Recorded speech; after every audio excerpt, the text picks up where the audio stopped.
People of Earth, how are you? My name is Al. Across the table from me is my good friend Joe, and together we're called... We are kind of right sometimes. And Joe, we're back. It's been a while, buddy. Well, had to take a little time off to our 3 or 4 fans out there, and my poor wife, she's lost both her parents in the last 9 months. A mommy and a daddy in less than a year. That's tough. And they were both 84 years old. Oh, amazing, long, fruitful lives. And her dad wasn't a surprise, but her mom basically got sick on a Tuesday, had a stroke, and she was up with God. Heartbreaking. Or if you're an atheist, just plain dead Heartbreaking. by Friday. My heart breaks for your wife. Yeah, but she's doing okay. She's doing better than I thought, and we're back on track. Yeah, no, I'm sure there wasn't, but no wacky fucking funeral fucking tales or anything. No. Everyone behaved and shit. Yeah, we did they both wanted to be, well, first of all, they went and set up all the arrangements before they died. That's because they are wonderful people. And I'll tell you something. That's what you're supposed to do. I believe she and I are going to go do this. That's what you got to do, man. Because it was so easy. Yeah. It's like all done, paid for. They even had the obituary written. That's what you're supposed to do. And so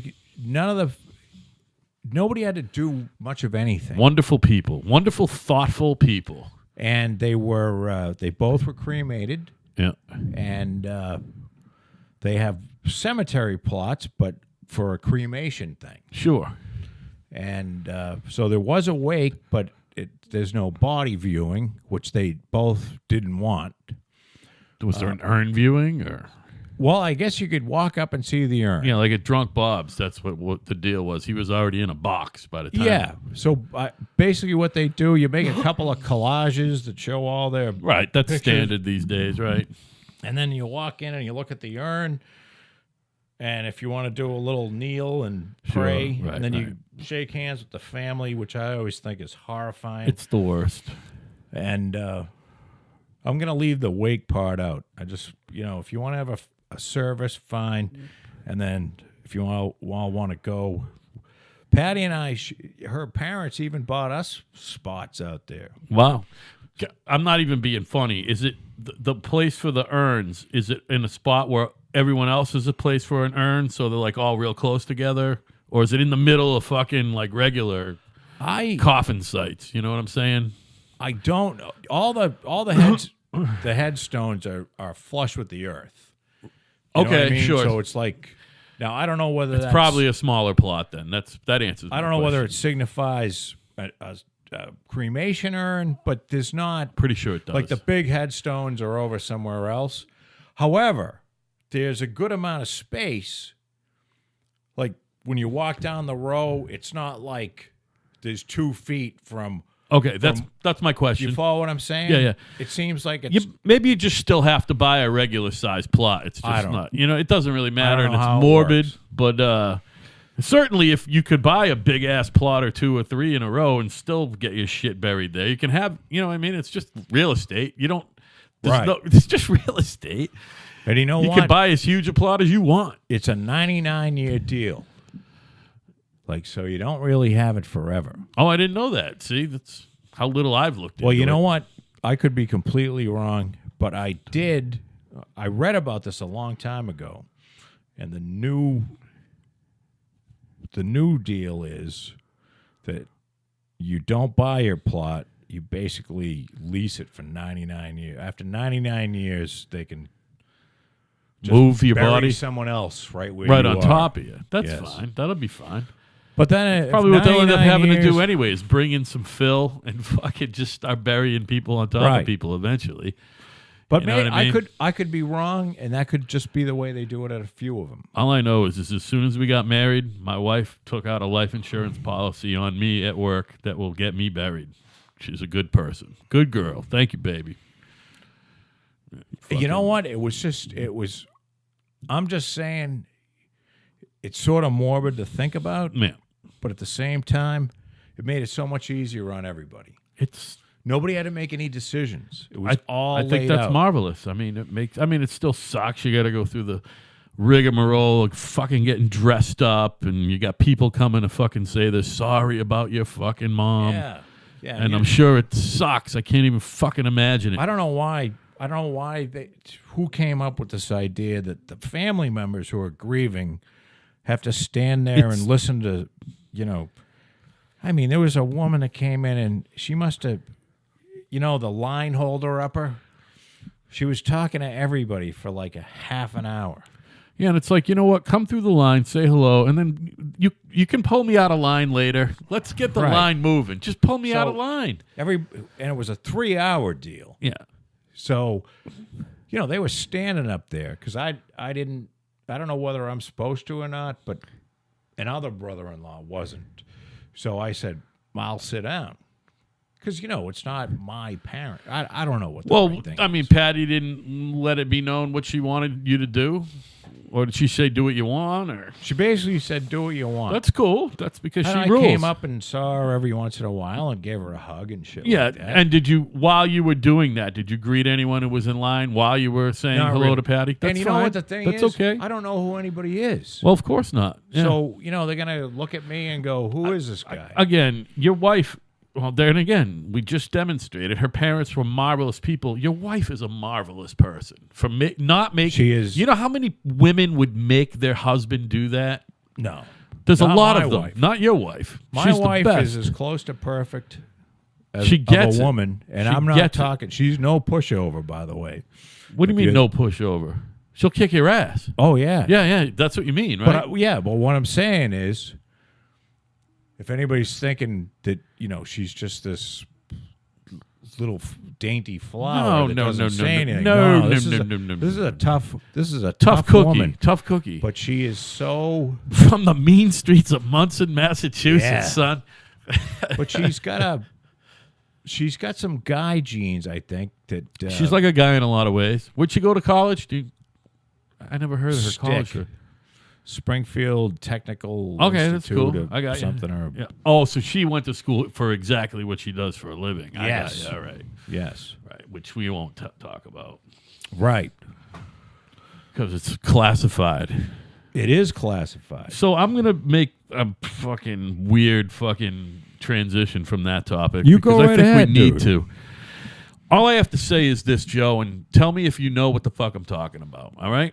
I will. If I was as hideous looking as Michelle Obama is, I wouldn't want my fucking official Smithsonian First Lady portrait to look like me either. Do you have any idea what I'm talking about? No, I must have missed. You got to go on Yahoo right now. You got to see. I'm going to talk a little bit about these.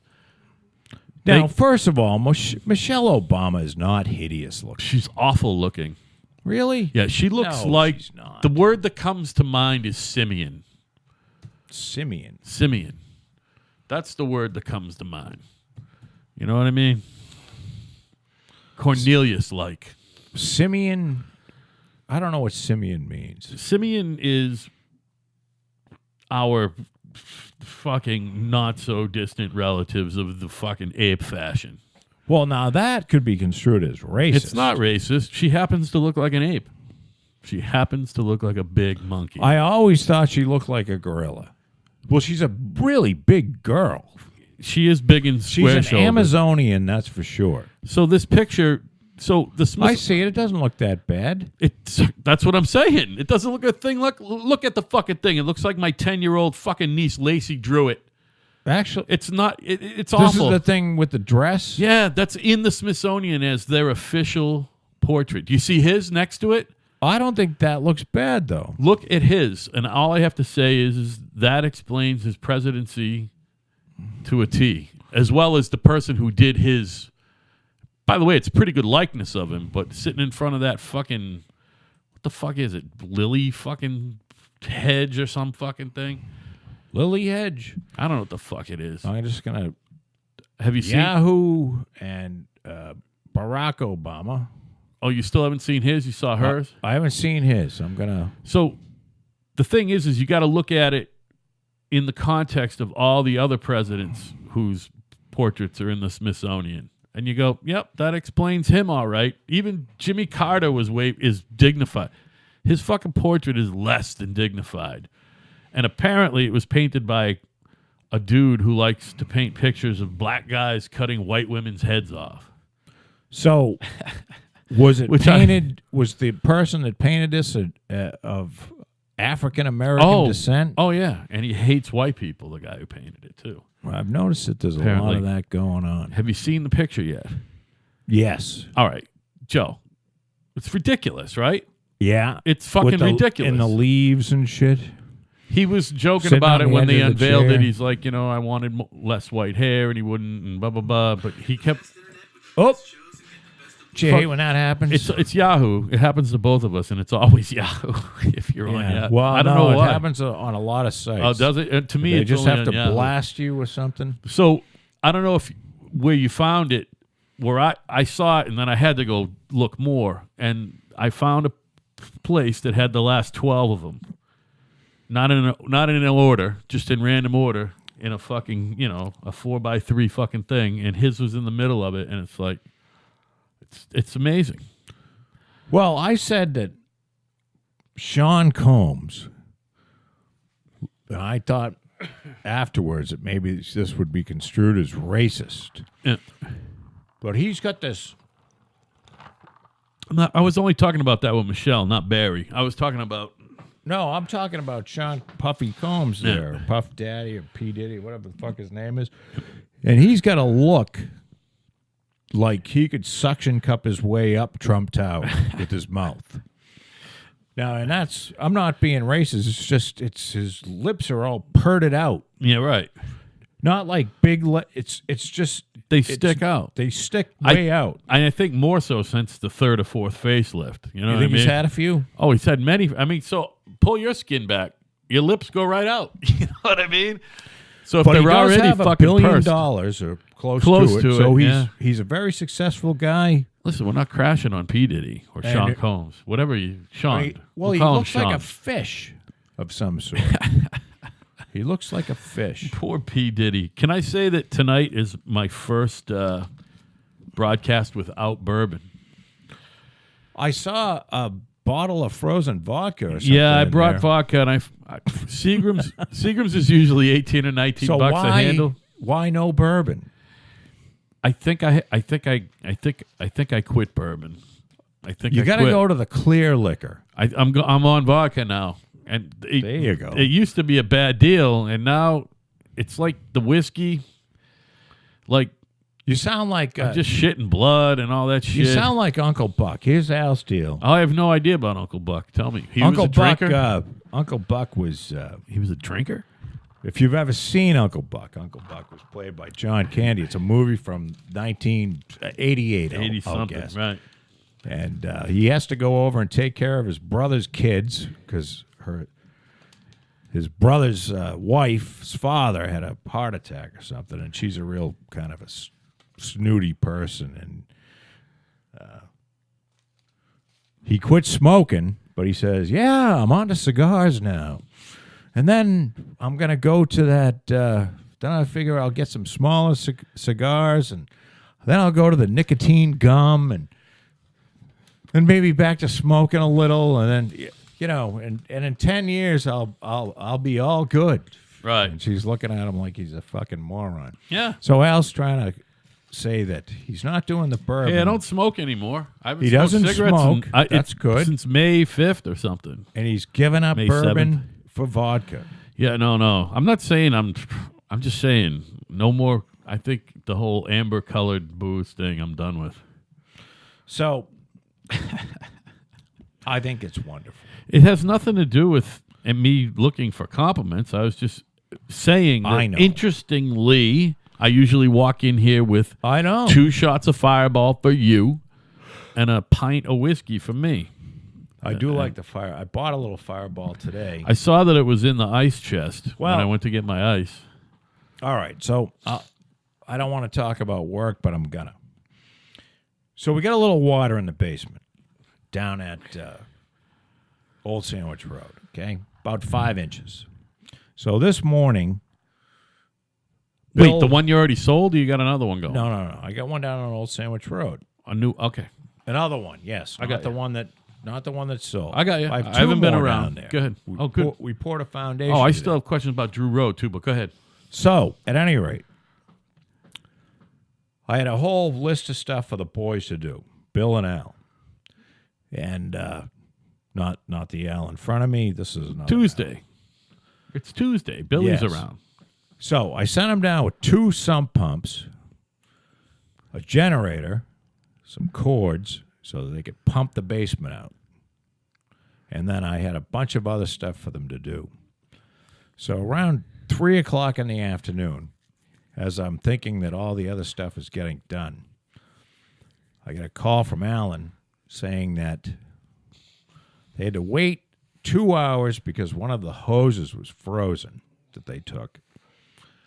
And one of the sump pumps didn't have a garden hose connection on it.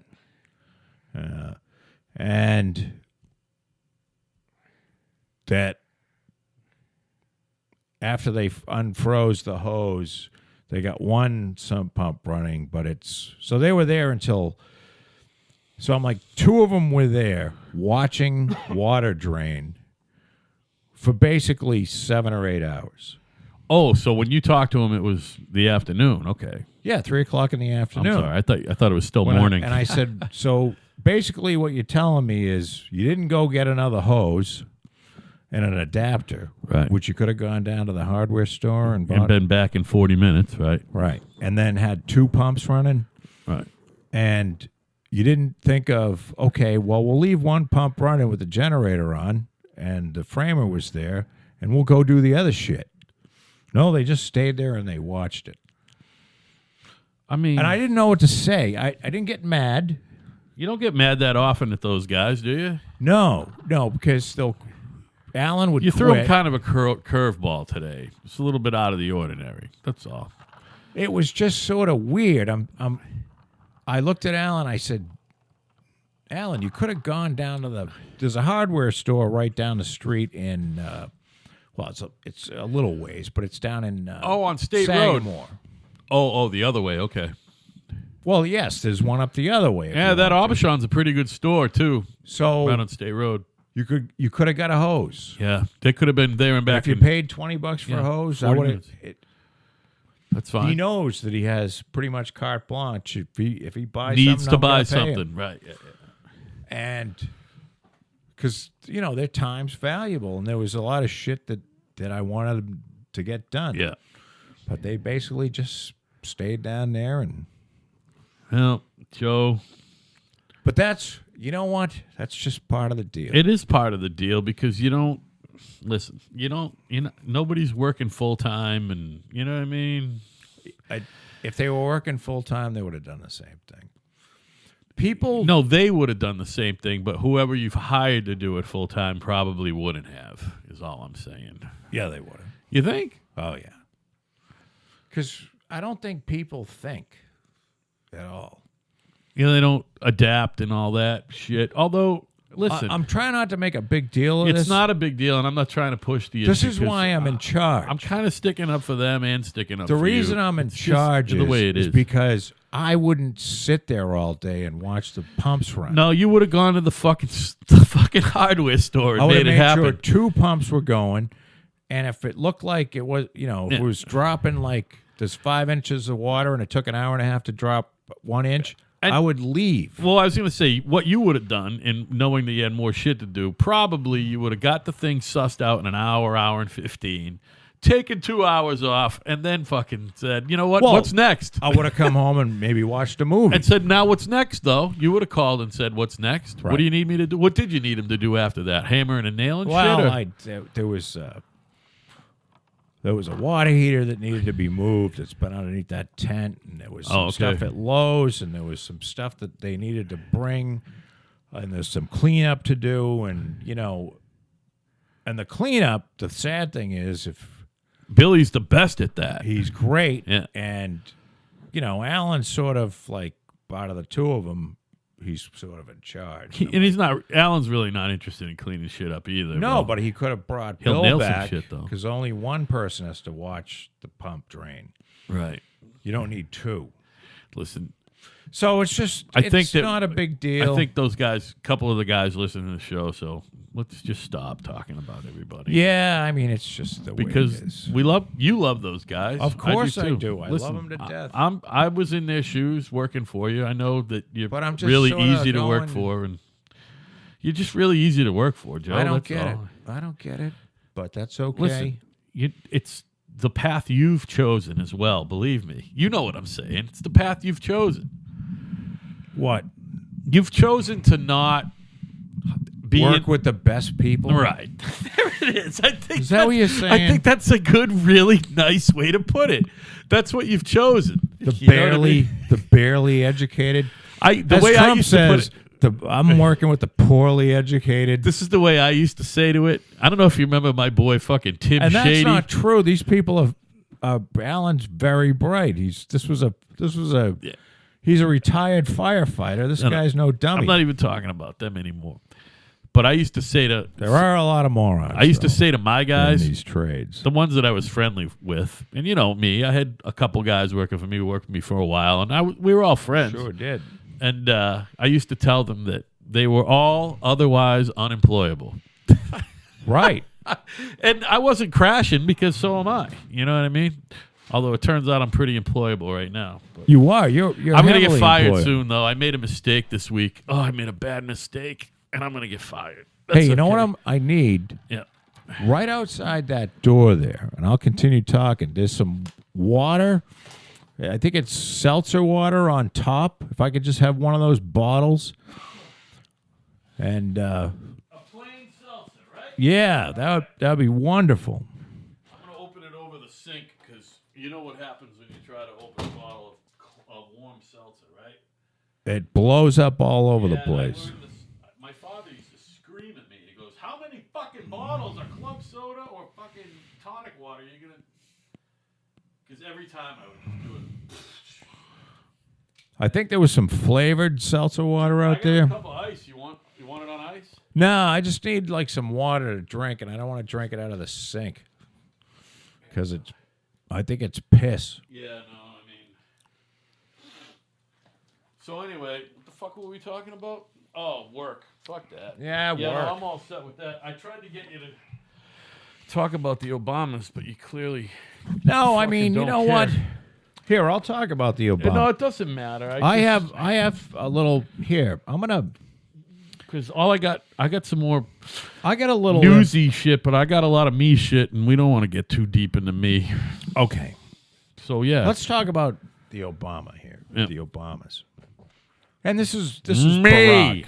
Yeah. Now,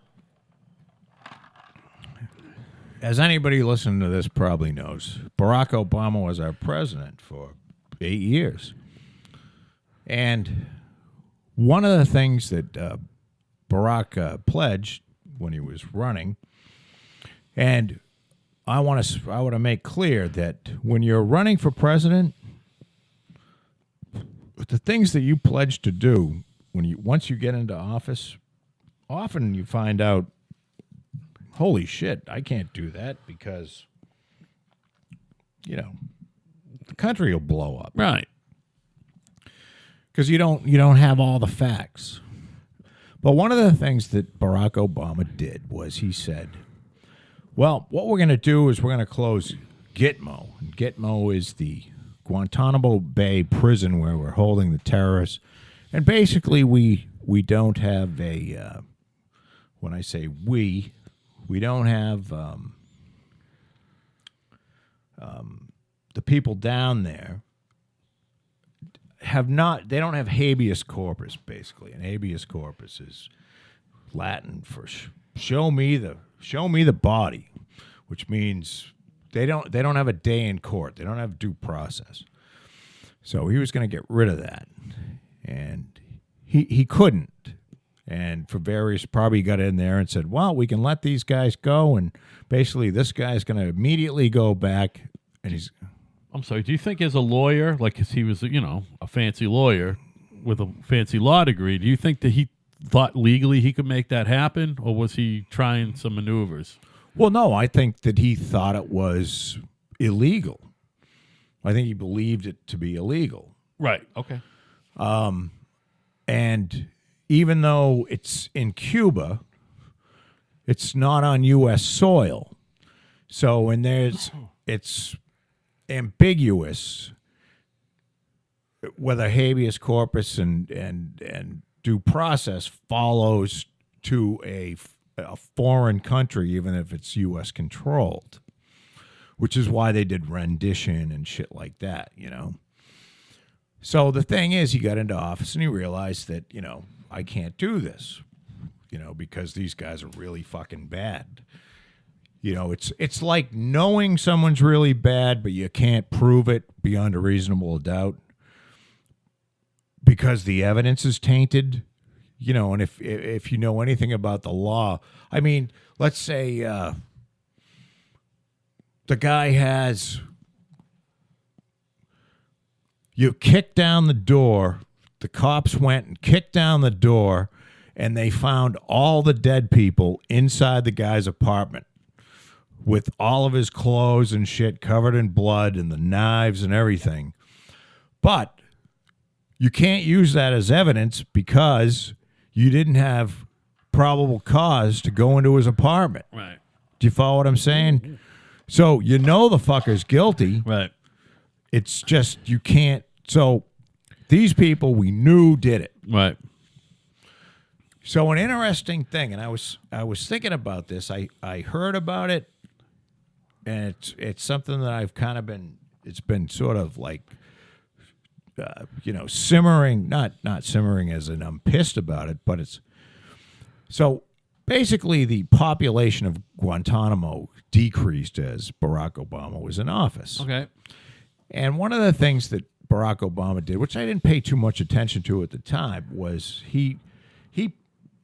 Barack Obama did one of the things that he did was he rapidly increased the number of drone strikes that we did. And essentially, so here are the numbers. So instead of taking the bad guys and putting them in Guantanamo, and these numbers, there's a lot of different numbers, and I tried to pick something in the middle. Okay. Because there are estimates that are far greater than this, and then there are estimates that are far lower than this. Okay. There were 42 terrorists that were killed. In the drone strikes. In the same drone strikes, the total number of people killed were 1,400. Okay? Yeah. And 160 of them were children. Right. So instead of having the Navy SEALs go and pick the bad guy up and bring him to Guantanamo. Right. And not even necessarily kill him, bring him to fucking Guantanamo. Right, and put him in jail. The guy. Instead of denying him due process, what we did was we blew him up and everyone around him. Can you just give me the number of dead terrorists and dead everyone else again? 42 Okay. terrorists were killed. Okay. 1,400 and change. Okay. I don't know whether that's including the terrorists or not. Yeah. But 1,400 and change were killed and 160 were children. Yeah, so that's basically for every person killed, they brought another fucking 35, 36 people with them. You know something what I mean? Like that. For something like that. I'll do that in my head, and I think so I'm close. Instead of grabbing the guy. So now, I'm not saying that, you know, this was a calculated thing by Barack Obama. Calculated meaning what? Well, he's sitting there and going, well, we're not going to arrest anybody and bring him to Gitmo, so we're going to kill 35 people to get one. I don't think he was right. It's calculated in that he thought it was better policy. He thought it was sounder policy. Right. You know, kill the bad guys, but, of course, they killed the bad guys who happen to be walking along with another 20 people. You know what? And then what they would do is they would send the Hellfire missile in. I know what you're talking about. It would blow a bunch of shit up. Then a bunch of people would run in to try to save the people that has the guy with no arms, and they'd fire another one in, thinking those were the supporters of the terrorist, and they'd blow them up too. I understand. You've been talking about this for a while, and I didn't put 2 and 2 together till right now. You're sick of you're like hypocrisy. That's hypocrisy to the max, is what you're talking about. Well, I don't know if it's hypocrisy, but you're saying that it's at the very least bad policy. Bad policy. But he had to have known at some point in the 8 years that this is not. You know how much I think he sucks, and I don't think he's evil either. But you know what I think about this? That's pure evil. So I don't think. I don't know if it's evil. I don't either. I don't think he's evil. This is what I think, though. I don't care. Oh well, you know what I mean? Going back at the end of the day, like our very first show, I think it's his least fucking. I think that's the least of his fucking bullshit. A fucking scintilla of because we're talking about this? Again. We haven't said the name of where all this happened. We're talking about Afghanistan and where else? Where are we talking about? All over the place and all over the world. What we've got here is, and I was thinking about this further. And when I say thinking, I mean.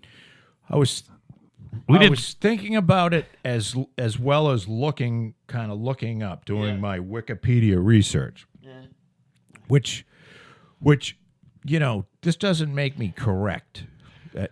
That's why we call it kinda right. Yes.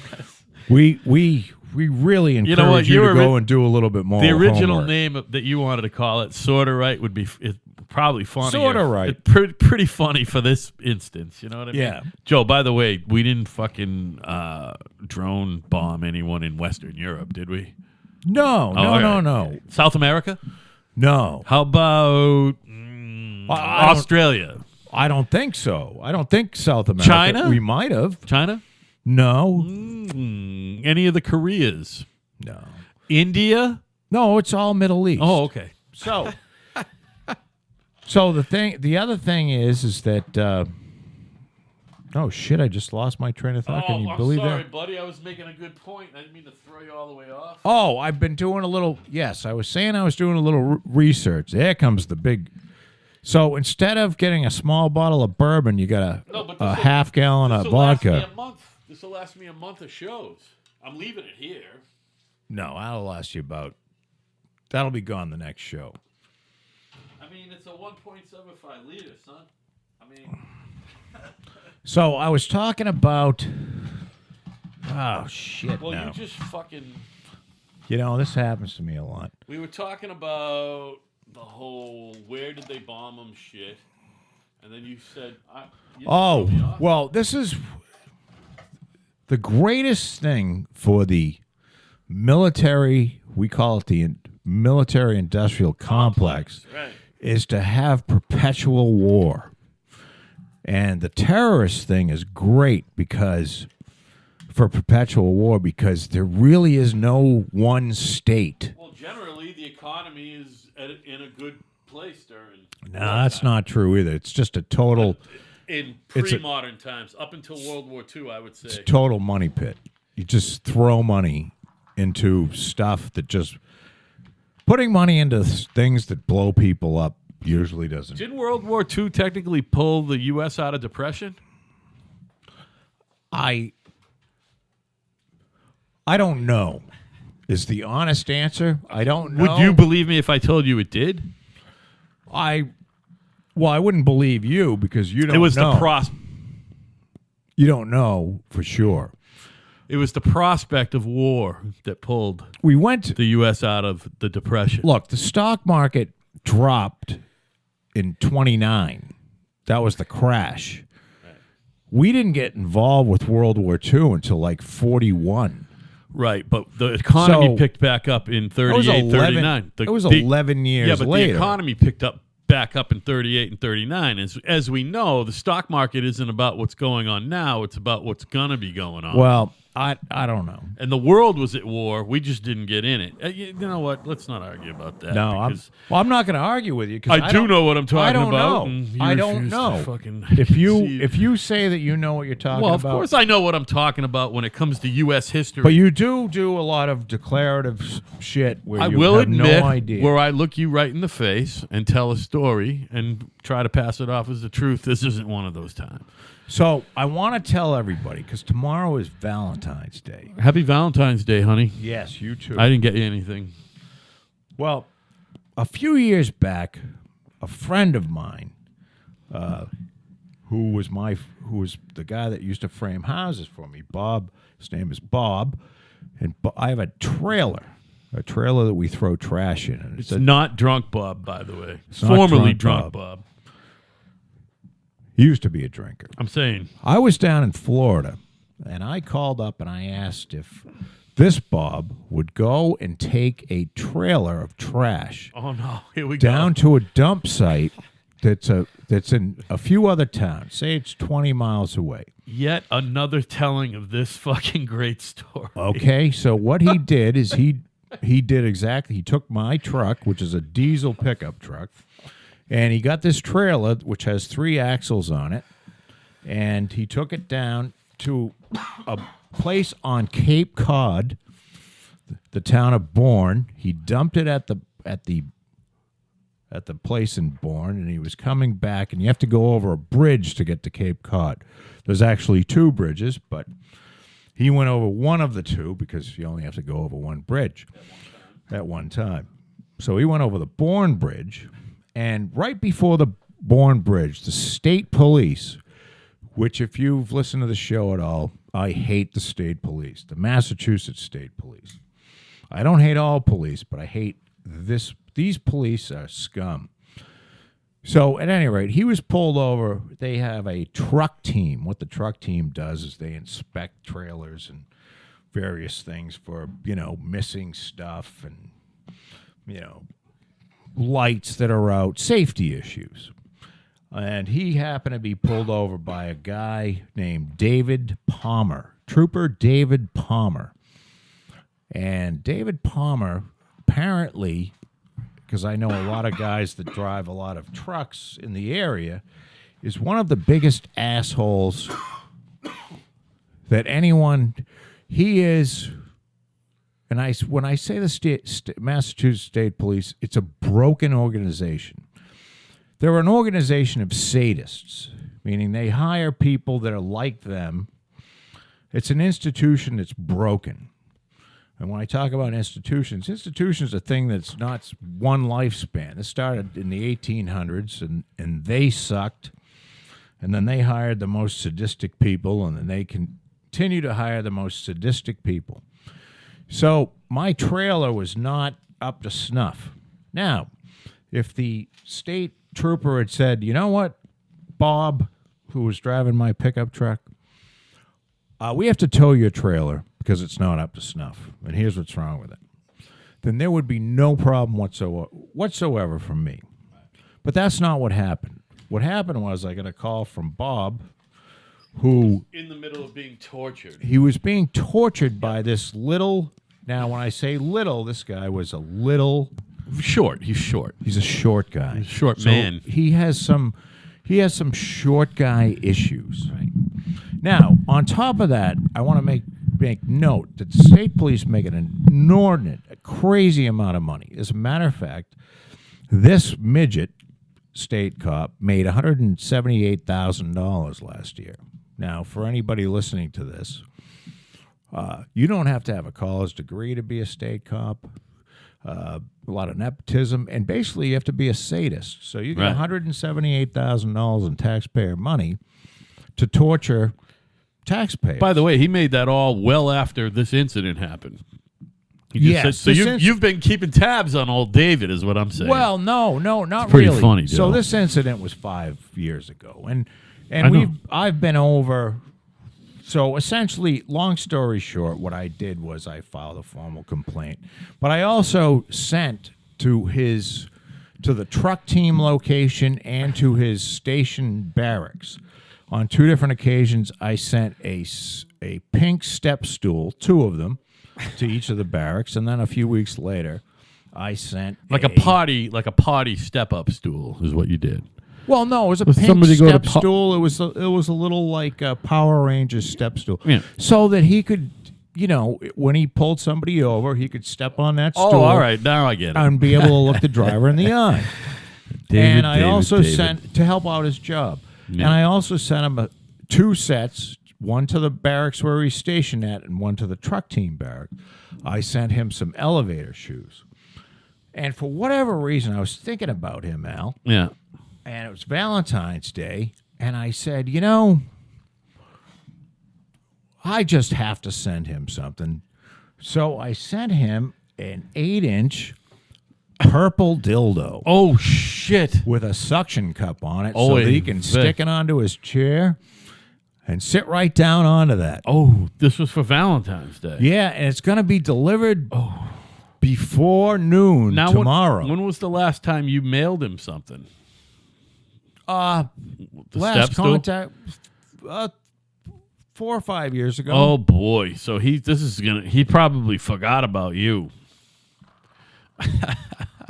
No, he hasn't. Do you have any idea where he lives? Yeah, I know where he lives. Does he live in town or? No, he lives. You don't have to say where. Okay.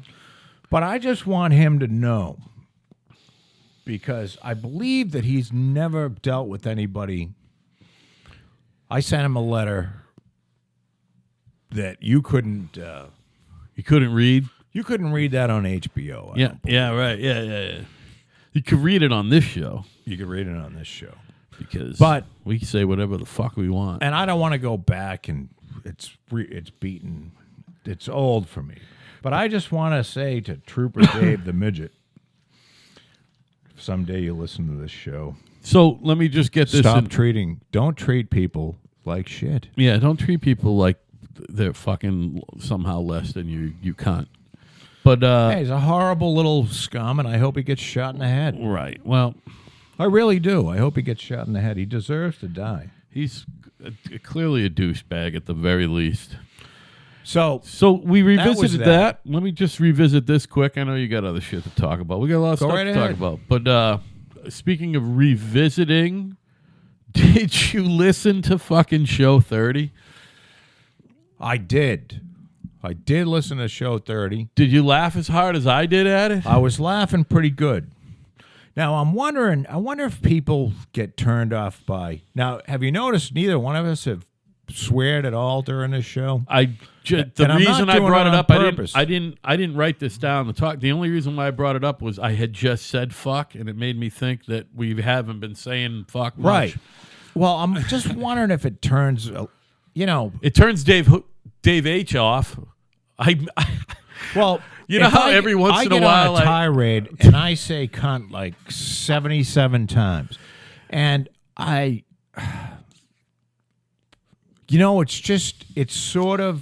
it's I'm not really mad. It's just sort of it's not just the C word. It's the whole dog fucking thing is pretty funny. And the dog fucking is dog fucking is really funny, and it's funny. And to any of you that think this, because there are people out there, Al, believe it or not, that don't think that fucking a dog is funny. They don't know. They don't have a sense of humor. And if you're listening to this show, taking everything literally, you really have to. Can you stop listening? Can you imagine if a lot of people actually listened to this show? How fucking in trouble we would be. Yeah. You know what I mean? Well, we have never said that neither one of us have ever, we both have dogs and we love dogs, and we have never fucked a dog. I know I haven't. But there's nothing funnier, and I have to say this fully. I got this idea back in 1983 from a movie that Clint Eastwood did called Heartbreak Ridge. Great movie. Where Clint Eastwood talks Fantastic movie. He was old then. Pumping the neighbor's dog and fingering the neighbor's cat. That motherfucker was old 35 fucking years ago. So that was 1983, and that's where I started talking about. It's just something funny about accusing someone of maybe fucking a dog. That maybe he fucked his dog. Yeah. It's not right, but it is funny. It's really funny. And we don't encourage anybody to have do anything to animals. We're animal lovers here. Well, of course. We don't want any dog hurt. I mean, on show 17, I listened to show 17 again, and oh you know my God, why? really? Because show 17 is our most listened to show. Yep. And I wanted to know why. And that's the show where Evan was on. Oh, wow, no shit. And I asked Evan. He had a lot of people, a lot of his friends listen to that. That's probably why. Yeah. And I asked Evan, I said, if you had a really good friend and he said to you, he said, look, you stumped him right off the bat. I got really kind of drunk last night, and my dog, she was kind of bent over, her tail was up, and I was looking at her, and, it just kind of, I was drunk, and it kind of looked like a place I'd want to stick my dick, and, so if a friend came and said, I basically fucked my dog, but the dog liked it and everything, what would you do? Would you be upset with him? And I don't think poor Evan, Al's kid, knew what to say because, people aren't confronted with those kind of questions at a 17-year-old age a lot. He let me have it fucking 2 weeks ago. You told me this. Oh, I did? Yeah. All right. I don't think I talked about it while shit was recording, but it was brutal. Well, you asked him if you don't want to get into this, do you? Nah, fuck it. Hey, No. I sent you a video. You brought up the Mass State Police. If you can go on your Jay Brennan 44, I got to tell you all. I know this fucking video. I got a Facebook thing here. Unfortunately, it's on Facebook. You should be able to open the video, though. No, they won't let me. I either have to join or log in. Ah, fuck. Hey, have you gotten this? I'm going to call the video up on my phone. Go ahead, buddy. Go ahead. Now, I am not a Facebook member, but I do have a Facebook account that's in a not in my name, just so I can go, because Facebook's a place to find people. Oh, turn that down. I just pulled a Joe. Sorry, man. So. Oh, shit. All right. Jaw-dropping road rage in Florida? Oh, yeah. Can you open it? I'm looking at it right here. All right. Keep the sound on. To me, this is the funniest video ever. I know that the guy who's in the Buick who ran that fucking loudmouth cunt Harley driver over and his cunt. Oh, wait a minute. I only got 9 seconds. Oh, that sucks. So what did basically explain what happened? Here you go. All right, we're going to take a look. Here you go. So I have a Facebook account. It'll play over again, too. Basically, somebody was recording the video. And is this during Bike Week down in Florida? I don't know if it was Bike Week. I think it was Memorial Day, and it wasn't even last year. It was like 2000. Jesus. So basically, why did the person run the guy? Because the guy in the fucking Harley was like, I'm going to fucking kill you or something. He's like, oh, really? And he's like, I'm like, to me, someone's like, should that guy be charged with attempted murder? I'm like, fuck that. He should get a medal. You know what I mean? It's like, don't bring a motorcycle to a demolition derby. I am not a fan of the tough guy motorcycle. I fucking hate those guys. And by the way, including a Harley Davidson all over this country. By the way, notice he doesn't even have a fucking helmet on, so that shows you he's fucking less than brilliant anyway. So fuck him. So fuck him. The whore's wearing a fucking tank top. Here's what happened. That is funny. The kid who did it had a history of like anger shit, and he got charged with attempted murder. Well, the dude who he ran over, even though he's obviously loudmouth Harley cocksucking scum, he this shows it a little bit here. The guy was just coming from like a memorial. He was like an ex-Navy guy. He was coming from a Memorial Day. On the Harley? He was coming from a Memorial Day celebration, and at the previous light, the kid had cut him off or something, and the guy said something to him like, maybe you should learn how to drive. And then the kid said something to him, and of course the Harley guy's not going to back down. He said, and the kid was like, "Fuck you! I'm running you over." Well, I'll tell you something. But the Harley guy was in the right, but I still think it's funny that the kid ran him over. I love it.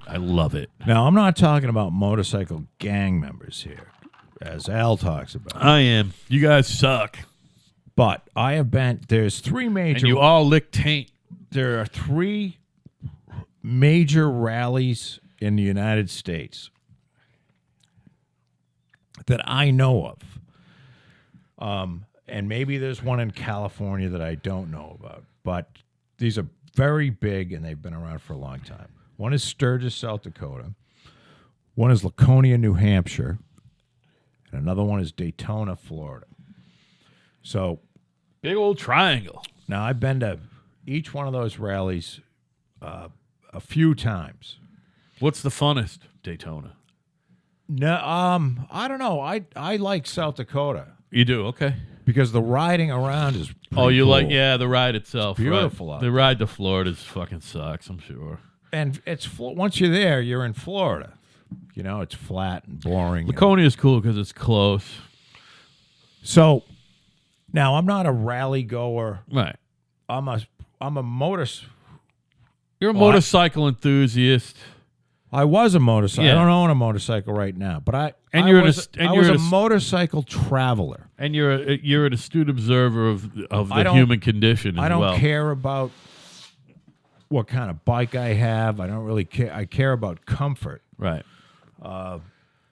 And I had a Harley Davidson that I did one cross-country trip with, and it leaked a lot of shit, so I got rid of that. But that was back in 1997. Apparently, they fixed a lot of that stuff.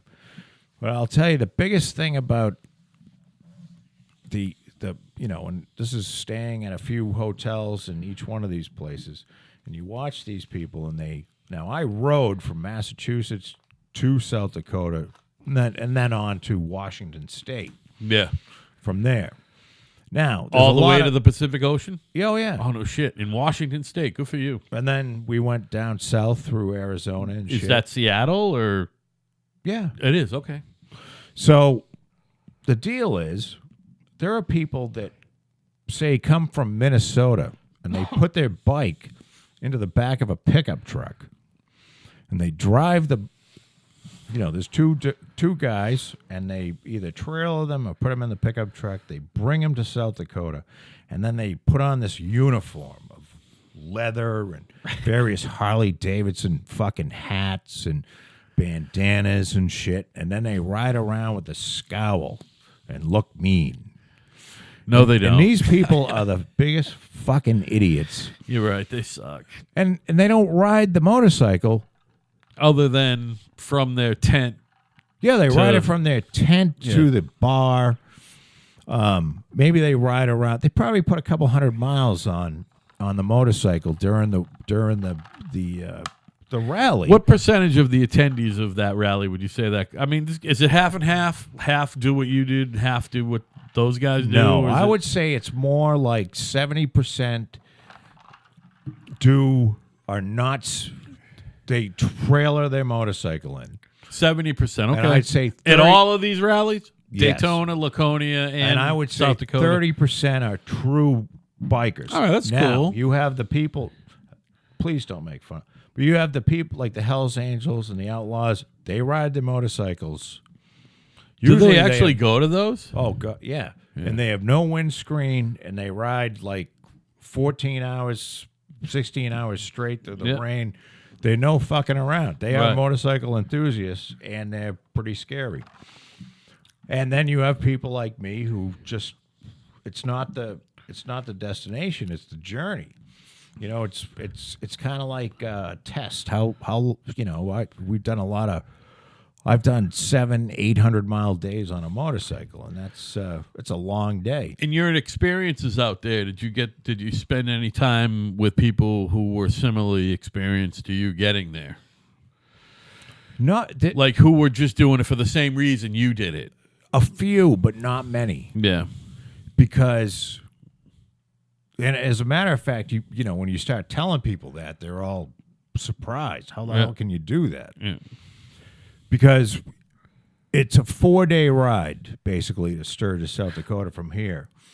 And to get there in 4 days, you have to do basically 3 better than 600-mile days. Right, that's a lot of time.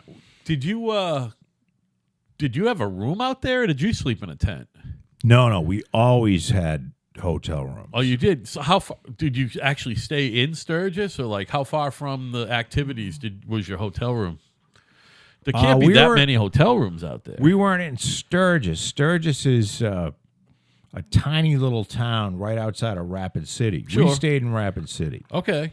But so you found accommodations. How far in advance did you have to book a room?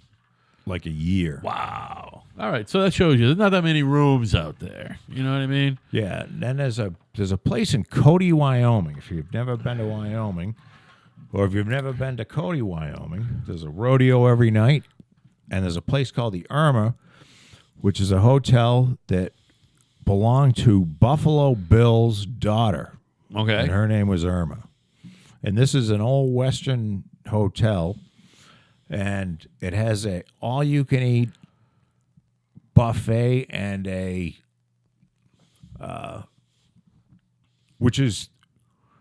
it's prime rib, and it's unbelievable. Yeah. And this place looks like, if you picture a Western bar on a movie. Sure. This is right out of a movie, except much bigger, much more elegant. And but not so elegant that you can't go in there with a pair of blue jeans and boots after your bike. And then the rooms that you stay in are kind of like being in a hotel room in the old type of hotels that you would see. Yeah, I stayed in one of them Western. this weekend, by the way. You know what I mean? Yeah. It was really cool. So we stayed there. We stayed there twice on 2 different trips, and they've got a Wild West show at night at the Irma, where they had a guy come in and his hands were. I've never seen a guy he was a rancher of some sort, and he had a whip, and he was making horses do all kinds of crazy shit. But this guy's hands were, they could just kind of like grab the average person's head and just squeeze it. Squeeze it till it fucking pops. Yeah, it's a different kind of, Wyoming's a different kind of place. Wyoming is a different type of place, and I would love to get there one day. And I'm going to take a break, and when we get back, I'm going to tell you about a different type of place that I went to this weekend. All right. We'll be right back.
If I could do anything, can you do something?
And we're back, everybody. 57 minutes was the break.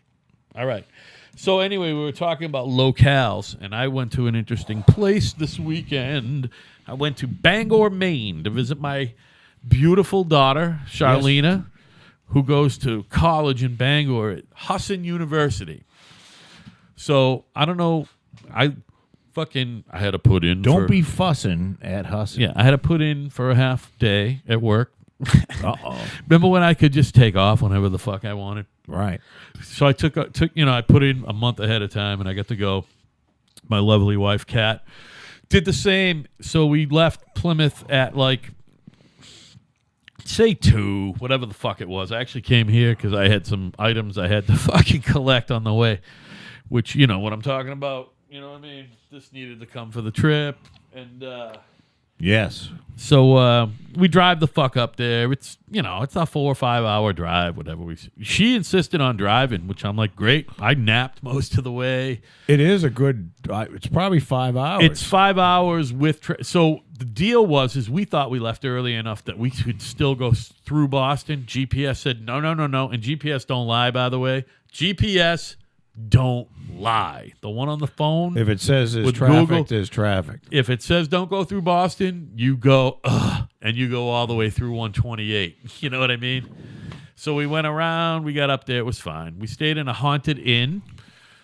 We checked in. We stayed in a haunted inn. I went and visited. By the way, Bangor, Maine, people be snowed in. Houses be snowed the fuck in. Yeah, they got feet of snow up there. Talking about every other house has snow up to the roof. Up to the fucking, at least almost all the way up to the front door. Right. And a lot of them have just gone, fuck it. You know what I mean? So we ain't going out the front door. So we're talking about a shit ton of snow. Like so bad that when you're driving up there, and I didn't drive, Kat drove, but I was observing, and she's a good driver, but she's short and shit. It's disconcerting when you got to take a right, but the snowbank is fucking 6.5 feet tall. You know what I mean? You can't see what's coming. You can't even see the fucking turnoff. You know what I mean? Yeah. So anyway, a great place to go to college. You know what? Hey, it keeps you studying. Listen, you have to stay inside. There's 4,000 undergraduates. Yeah. That's not that big a place. You know what I mean? So, but she's doing great. Did I tell you? I know I brag on her, but she has a 4.0. 4.0. Of course she does.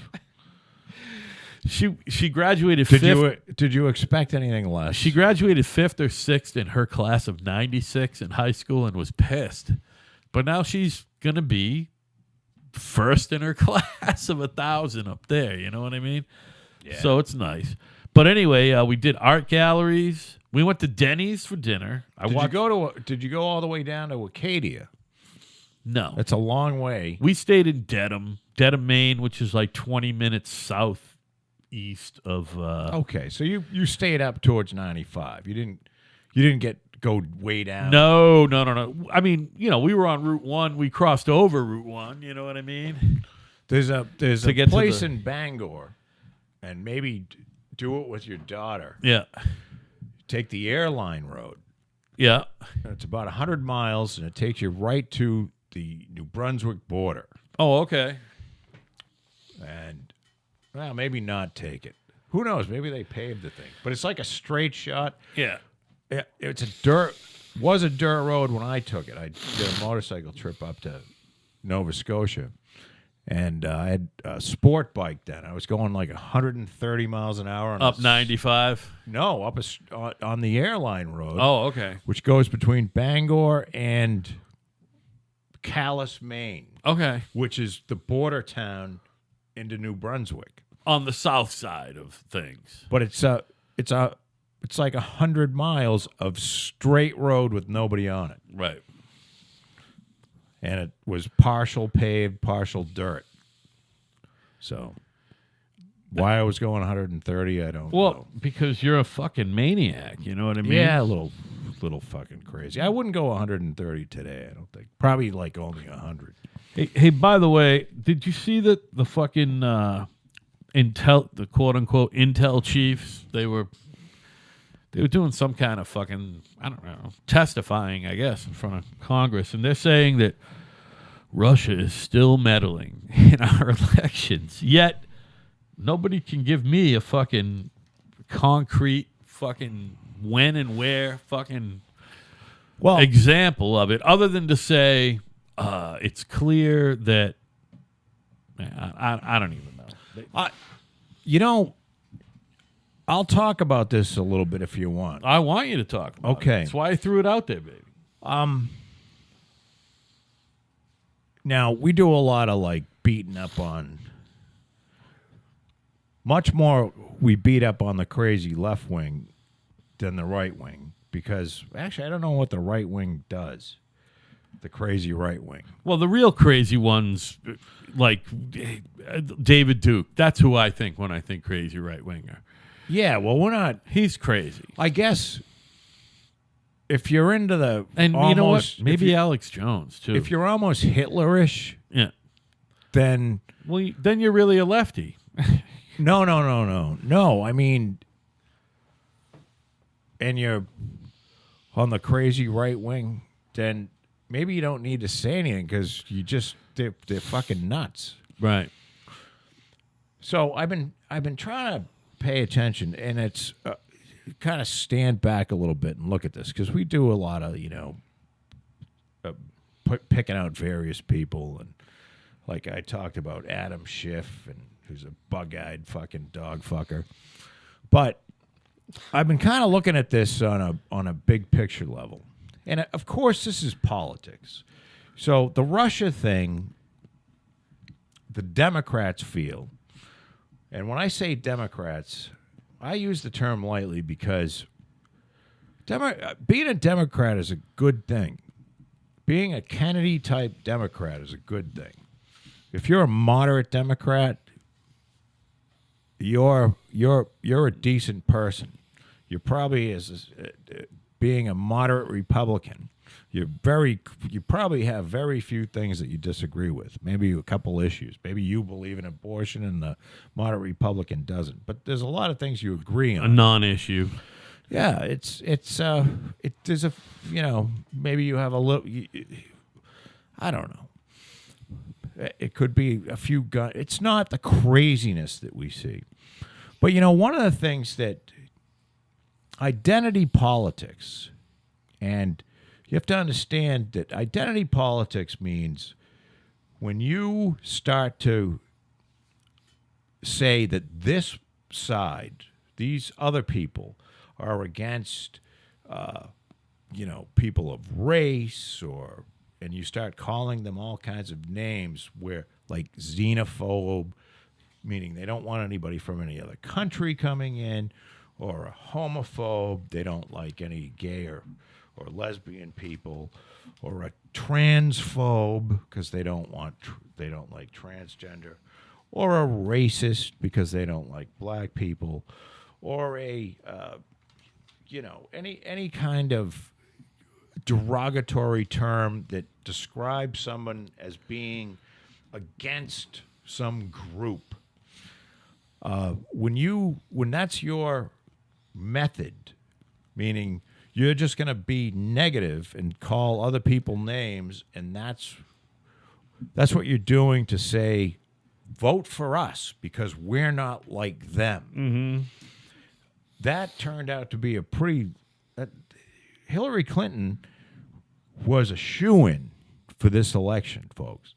And Hillary Clinton is not president of the United States. Well, she was the worst major party nominee in the history of fucking presidential politics. Yeah. Never mind modern presidential politics. Except for Donald Trump.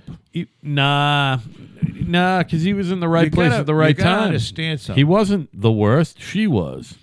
If any other... Now... He would have beat Bernie Sanders. I don't give a fuck what anybody says. And Bernie wouldn't even run if somebody else other than Hillary was. Let me postulate this. Go ahead. I would 10 of the 17 people that Donald Trump beat would have beaten Hillary Clinton easily. I'm with you. Donald Trump that was a tough nut to crack for a lot of people, because if you're Donald Trump, now Al and I both admit we love Donald Trump. And we have for a long time. But I've watched Donald Trump for a long time, and I know that Donald Trump's not crazy. No. Now, I don't want to have a beer with Donald Trump. Well, because he doesn't drink beer. Right. But as far as somebody, he's not a crazy person. No. By the way, he wouldn't give you or me the time of fucking day. Never mind have a beer with us. He'd be like... yeah. I mean, of course Donald Trump, he's an egomaniac. Yeah. He's self-centered. Of course he is. That's why he's well-suited for the presidency. He has an understanding and a freshness about him where it's not like he says what, if you say, well, he says, he tells the truth. He tells it like it is. Not really. Nah.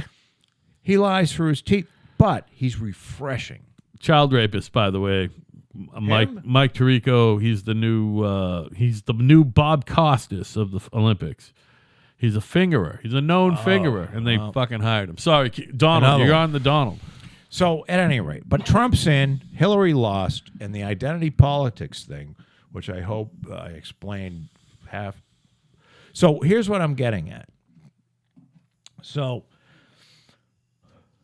Nancy Pelosi, there was an article on Pelosi today, because Pelosi apparently You made notes for today's show? Yeah. I'm doing this from now on. Thanks, man. Well, I got more time than you. Thanks, so I buddy. said it's unfair. It's not unfair. Put that burden on you. I appreciate the gesture. Pelosi spoke, I don't know whether it's longer in history, but she spoke for 8 hours on the floor of the House. I saw that. Well, I saw that it happened. I obviously didn't watch And it's some record.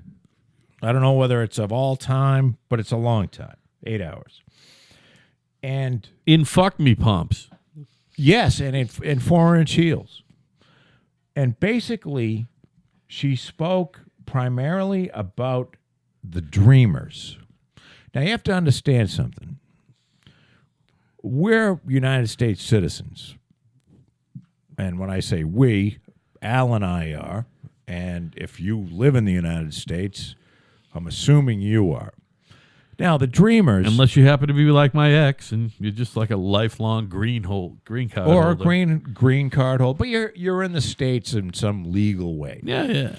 The Dreamers, whether it's a fault of their own or not, they're here illegally. So what you have to understand is you have the leader of the Democratic... You're the leader of the House of Representatives for the minority, for the Democrats, whose biggest concern is not American citizens, it's people that are here illegally. And one of the things that I read was that most of the people don't understand what the Dreamers have to do with the budget. They're saying, you know what? Shutting the government down because illegal aliens are not getting what they want and not passing a budget, we're not, meaning ordinary rank-and-file Democrats that are not crazy left-wing, are having a real issue with this. And they're having a real issue with this in the 100 House races that the Democrats are focusing on for 2020. And I have the gist is that if this continues, that the Democrats are not only going to lose, they're going to get ass fucked to the point where they're going to be more behind, because she is not, and I'll go back to this is some of the things that she has said that there's $1,000 is crumbs. Well, most people said no, that's not crumbs. There are people. Dude, I could use $1,000. Yeah, I could use $1,000. Yeah. I mean, any of you listening to this, could you use $1,000 if Yeah. it came your way? How about $100 per paycheck more, which is what a lot of people have A gotten. lot of my coworkers are in that fucking category. So this is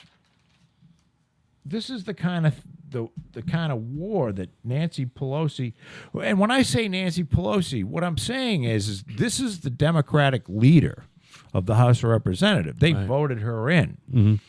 So if they voted her in, this must be the feeling of the people in the House of Representatives, the majority, because they voted her in. Right.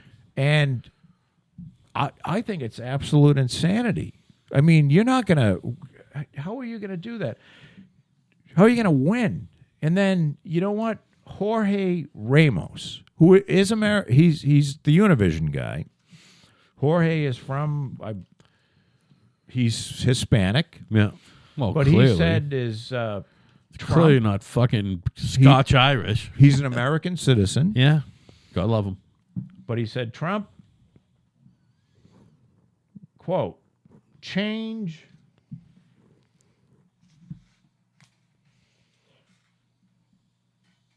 He wants to change the essence of the United States.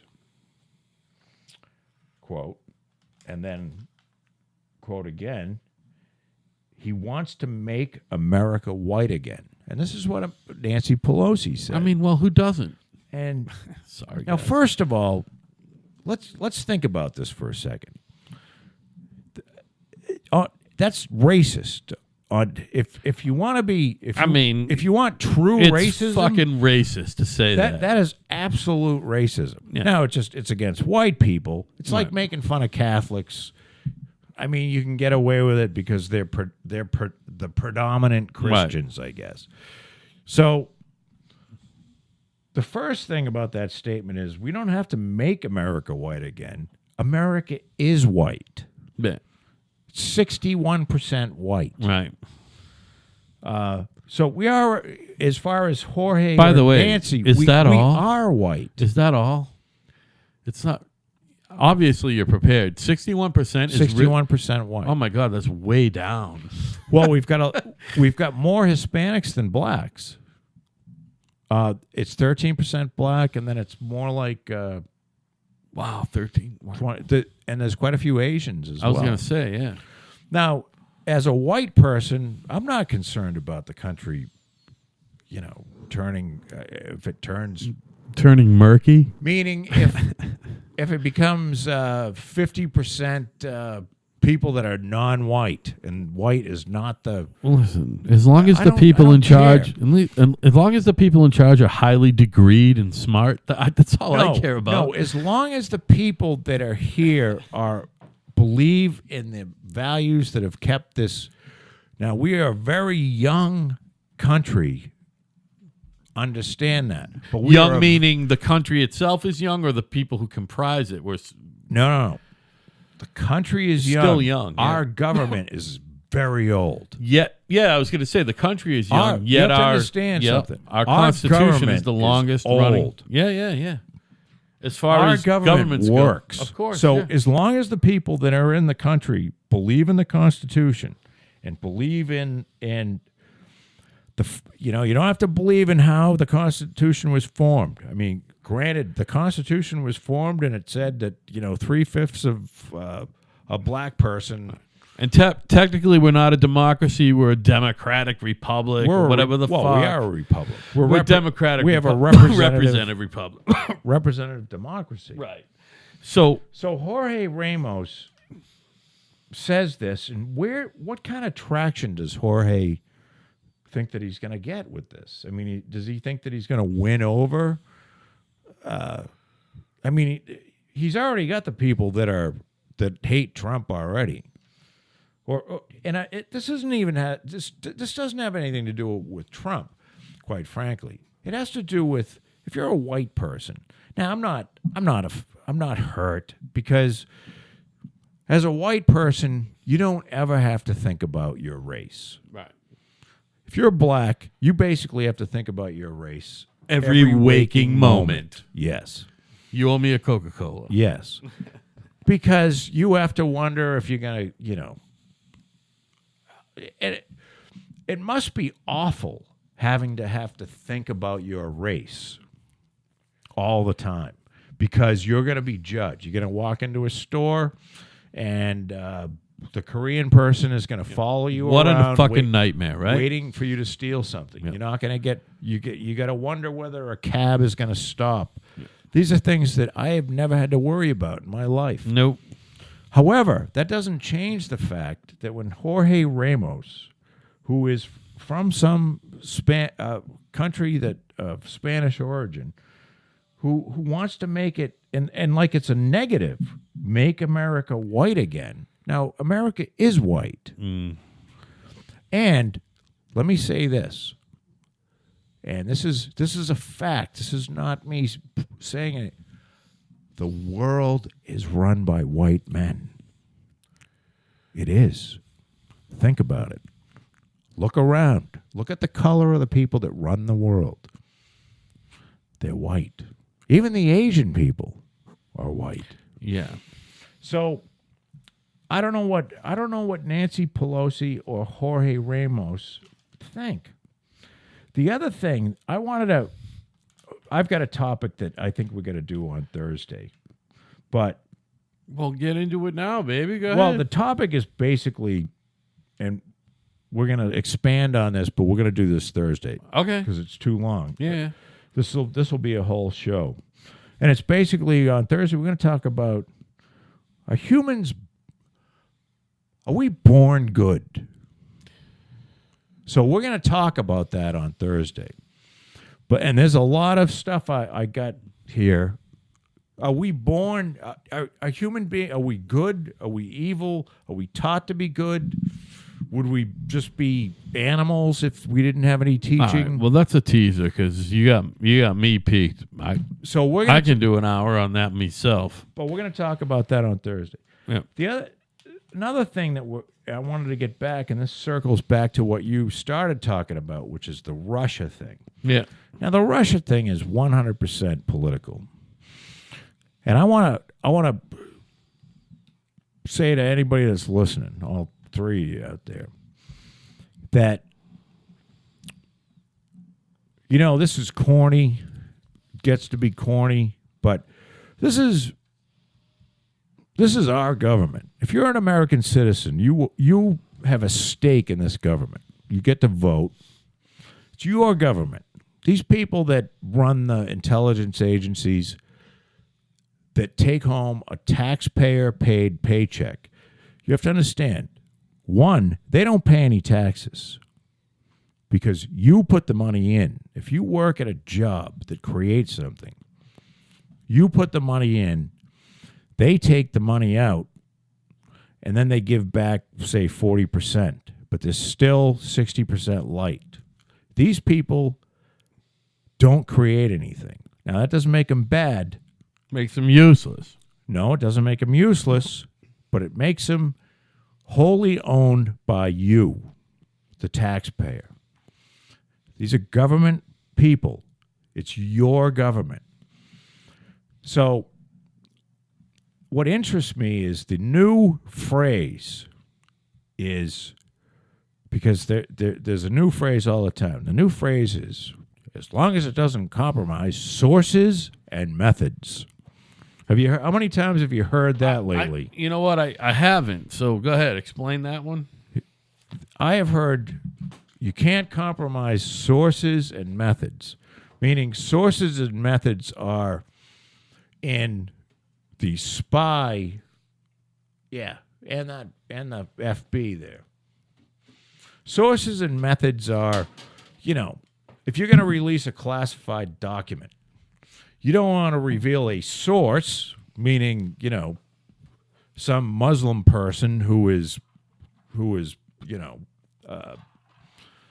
giving information on his own tribe or something. And you also don't want to share you want to keep this kind of secret. There are things that should be kept secret. So they talk about sources and methods all the time. That's the big thing. All right. However, there are a lot of things that are classified that are not, if they were released, they don't have anything to do with sources and methods. What these things do are covering up horrible, awful mistakes made by people that we pay. And they get to decide that these are classified, and if they were released, it would be a national security issue. Now, maybe it would be a national security issue if other countries found out how grossly incompetent some of these people really are. But I truly believe that, you know, if Hillary Clinton, if you believe for a second that Hillary Clinton had a private server because she didn't know any better, then you might as well, I think you should just off yourself, pull a tooth, put it under your pillow, and, you know, wait for $1 million to be put there by the morning. Because Hillary Clinton kept her own server for one reason, so that she could hide all of the shit that looks bad and anything that might look illegal.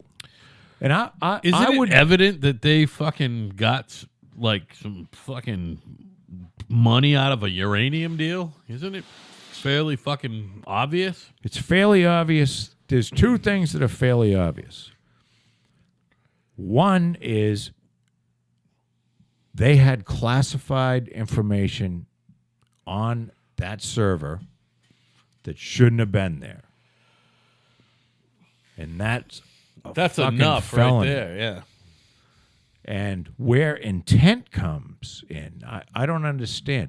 Remember when you went to high school and you had like a civics class and they told you that ignorance is no excuse for breaking the law.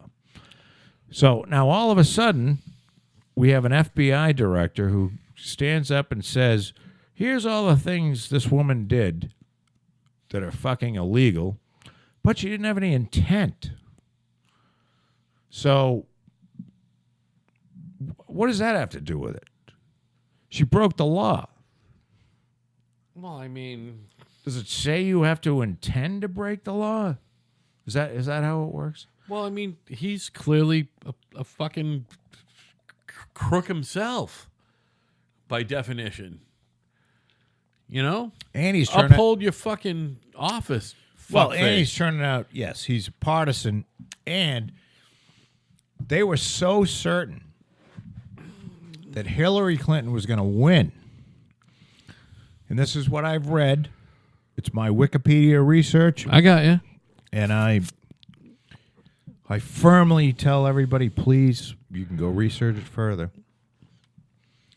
They were so certain that Hillary Clinton was going to be president.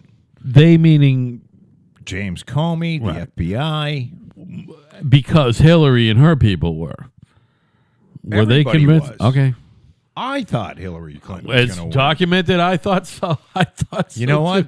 When as much as I was up, I was one depressed. But Al and I were watching. We woke up. We went depressed. We went into my little. I got a little. It was like a room funeral dirge, and we went and we fully went there to watch Donald Trump lose and Hillary Clinton become the first woman president, and then go and throw up. Yep. And it didn't work out that way. But I was prepared. I had prepared myself for her to become president. I did too. And also note, please, everybody, we both knew that he was going to run for president before he did, and we were both on board saying he would be a great president. I did say early in the process that I thought he was going to be president, but I will fully admit that on election day morning... Yes, I thought that she was going to win. I thought she was going to win. And I told our friend Alan the day he announced that he's going to be the next president. I did the same thing at T-Bone's where I used to bounce. I told everybody he was going to win. I had severe doubts election night. I thought it was just all over. It was we were there to fucking commiserate. We weren't there to fucking celebrate. Well, we got drunk. We commiserate. We were going to and then it ended up be a celebration, and then you kicked me out. But that's all right. Well, I don't remember. Well, you had to, because I was out of my mind, and you looked at my wife and you went, "You have to get him out of here." I don't remember, because I was out of my mind with happiness. So what I'm saying bouncing is, off the walls. The people that beer is delicious decided that Mrs. Clinton didn't have any intent were they basically said, this is going to be our next president, so we can't be screwing around with her, and now she's not. Yeah. And that's unfortunately that's probably the way it is. But what I'm getting back to is the Russia thing is complete bullshit. There is no Russia. Now, when you say meddle, did Russia go to Pennsylvania and have recruit operatives to go in and steal ballots from the Democrats? No, of course not. Now, does Russia do things like, now there's RT-TV. Will they say things like Hillary is an awful, horrid whore of a human being? Of course.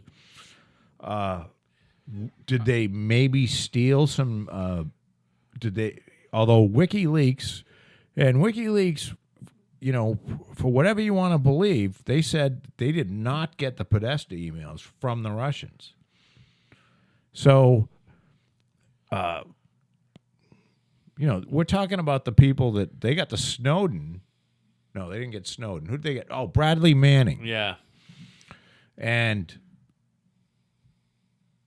so they were correct about, they've been correct about their sources not being, they won't tell you who they were, but they've been correct about who they're not.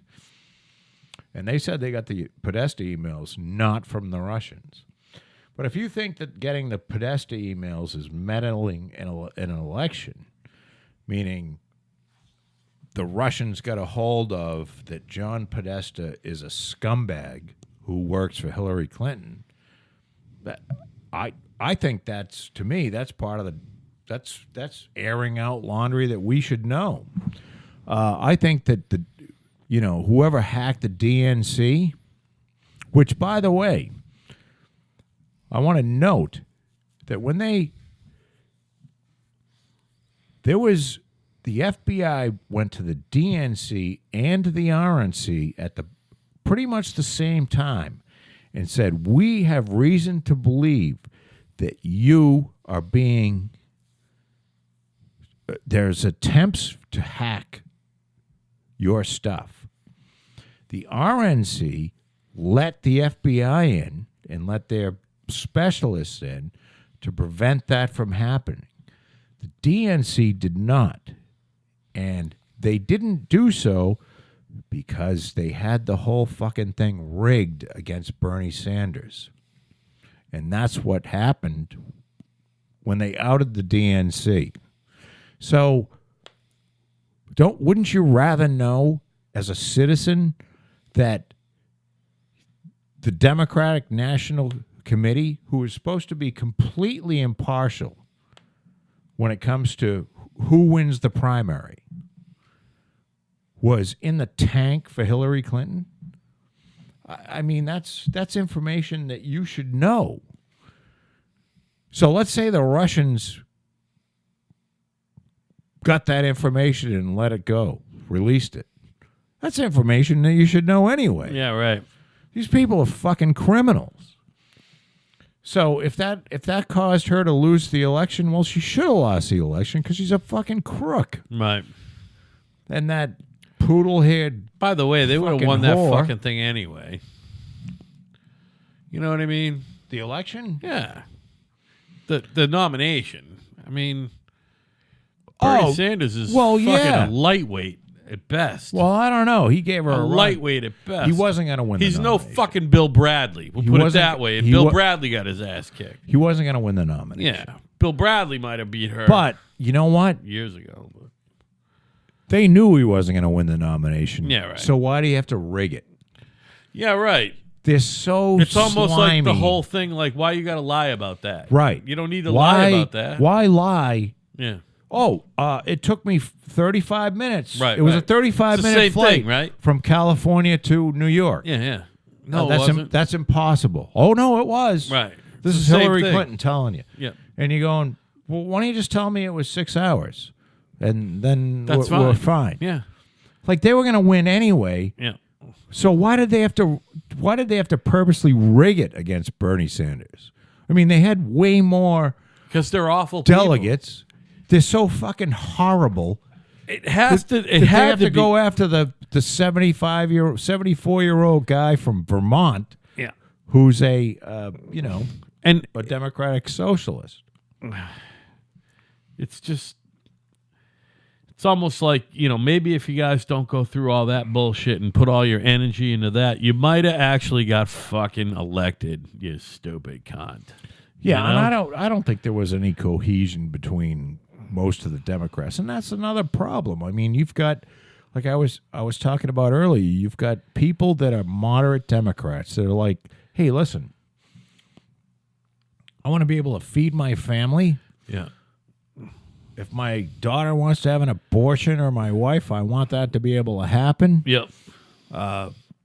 Pick a few other Democratic, whatever. Moderate Democratic positions that differ from the Republicans. Yep. Because I'm telling you, 80% of the public is within a band that's about, that's very narrow, and there's not a lot of difference between a Democrat and a Republican. It's probably, I used to think of it as the middle 40%. It's probably more middle 50%. I bet it's more middle 60 you to think? 80. Yeah, really? Well, look at the lunatics that show up on TV. Yeah. They're on the fringe. Yeah, they are. Well, we always say if you're a zealot on either side, you suck. But, it's like... Nothing would get done without zealots, but zealots are fucking crazy. Yeah. And you got to know when it's... Like Nancy Pelosi, you got to know when it's time to get the fuck out. Yeah. And if you are putting illegal aliens above your own constituents being able to make a living, then you're going to lose. Right. Because people want to be able to, hey, probably a lot of people on the Democratic side would love to do something for the illegal aliens. Right. But they'd like to have a job and be able to eat first. Right. And put their kids through college and not have fucking credit card debt out the ass and being screwed over by, suckbag bankers. Right. And so if you're talking about, keeping somehow, shutting down the government so that you can keep illegal aliens in the country, I don't think that rings with a lot of people unless you're a nut. Right. So that was my summation of my shit. Well, listen. So why don't we wrap this Yeah, up? because here's the thing. I'm going to go the place where I want to go Valentine Day shopping is going to be closing in a half hour, and I want to fucking get my wife a nice Valentine's Day present, but I don't want to spend a lot. You go, baby. You go. You know what I'm talking about? Did you do anything special for our favorite? She's got 24 roses going to work tomorrow. They love that. Do you do that every year? I don't. The only reason why I don't do it anymore is I don't have a credit card. I used to send her a dozen roses on a regular, irregular basis, if you know what I'm saying. Yeah, yeah. And I haven't sent her a dozen roses in a long time. So I sent her 24, and I said, I love you, and I sent you 24 to make up for last year. So, she needs it. She needs it. Yeah. You're such a fucking soft touch, Joe. Well, hey, you know what? This is, as much as most of you who have listened to me on these shows for the last 30 shows, hear me talk about cunt and whores and fucking dogs. I am a softie. You are a big softie, and that's why I love you, Joe I B. love you too, Al. At the end of the day, we're having... Would you be my Valentine? And Al and I have never fucked each other, and probably won't ever, unless we get wicked drunk. Nah, not even then. Nah. All right. My name is Al. His name is Joe. We're going to get out of here. And happy Valentine's Day, everybody. Valentine's Day, all right. Good night.